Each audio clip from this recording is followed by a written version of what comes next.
Social media plays a vital role in Syria's conflict, with both sides trying to shape domestic and international opinion in their favor. Chilling videos of acts of brutality have the power to go viral and be broadcast globally on television networks, but sometimes pictures aren't everything they appear to be. Just a warning, you may find some of the images in Oksana Boyko's report disturbing. #change, status update, freedom. Social media have often been credited for empowering the Arab youth in their struggle to shake off decades-old autocracies. Fans of social media often say that without Facebook, YouTube or Twitter, the Arab Spring wouldn't have been so sweeping or so contagious. But there is also a growing number of those who believe that without these websites, the Arab revolutions wouldn't have been so deadly and so destructive. This may be the most disturbing video from the Syrian front lines as yet. An opposition activist allegedly buried alive by pro-Assad troops. The backstory claims the victim was caught in possession of a video he intended to send to Al Jazeera. Whatever his initial footage was, in terms of the impact, it was no match for his alleged execution, which went viral on YouTube, presented as yet more proof of the inhumanity of the regime. Meanwhile, the authenticity of this video is still highly questionable. These contrived and staged YouTube videos are used by the opposition to justify a Western-backed regime change project on the country.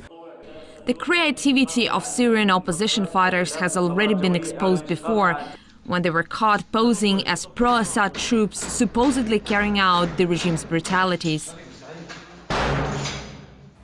But what started as staged killings for social media consumption is now leading to quite real deaths. In Syria these days, some Facebook pages really look like hit lists. We got used to this. I mean, this is happening now for 1 year.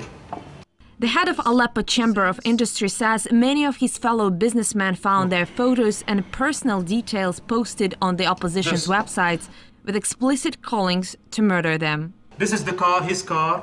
This is the number of his car. This is the number of his mobile. This is where he lives. Go kill him. Go target him. And these are not just empty threats. Dozens of public figures and government officials were gunned down in Syria in recent months just for being perceived as sympathetic to the authorities. This is a national hero. Yes, sports. They killed him 2 months ago. They killed him in 12 March. Mohammed was more lucky. The president of Aleppo Student Union, he was kidnapped a few days after his name and photos surfaced on Facebook.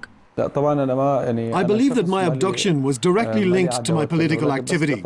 I received many threats over the phone, and eventually they did what they promised. Still unwavering in his political allegiances, Mohammed says his family had to pay a ransom to free him. It included a car, a laptop, and around $10,000. What's happening now in Syria is that we have some people who participate in peaceful demonstrations and whose demands we support. But there are also a lot of those who are trying to take advantage of the current situation to seize people's properties or kidnap them for ransom. While Facebook's administration has previously blocked pages that openly support Bashar al-Assad, it so far failed to do anything to stop the calls for the killing of his supporters. And many, like this social activist, believe that's been long overdue. We can see Facebook as a knife. We can use it to cut the fruits or to kill. And this dichotomy is ultimately at the core of the Syrian crisis.